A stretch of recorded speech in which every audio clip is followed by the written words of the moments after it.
All right, welcome back, everybody. I'm just going to go ahead. I'm going to put this back in here. It's pretty simple, and I'm just going to go get rid of that function right here. In this tutorial, I want to show you something called an if statement here, okay?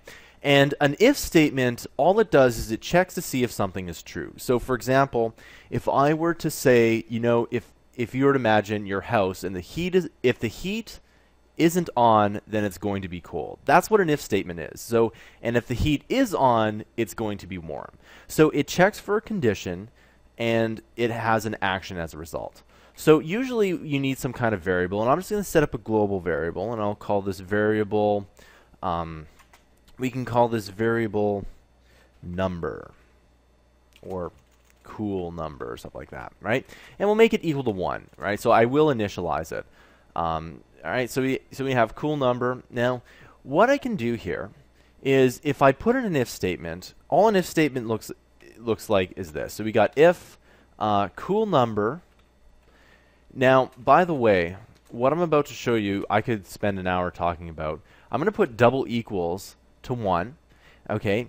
And you need to curly bracket again. Okay, and I'm going to put all this in the curly bracket here.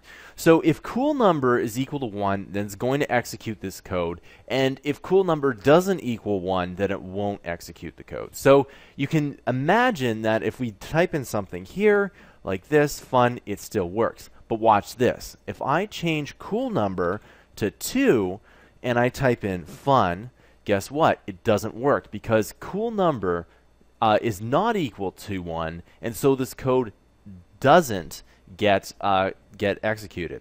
Okay, so I'm just going to go ahead. I'm going to just actually close the HTML here, and let's just take a quick look at this. Now, another thing that JSBin doesn't necessarily do, but pretty much every other programming language does this, is they indent. Okay, and it kind of does this here. So I'm just going to go ahead and I'm going to return this curly brace just because it makes a little bit more sense to look at it like this, even though when I program, I always put it like this because I know what I'm doing, but to explain it, I'm going to go ahead and do this, okay?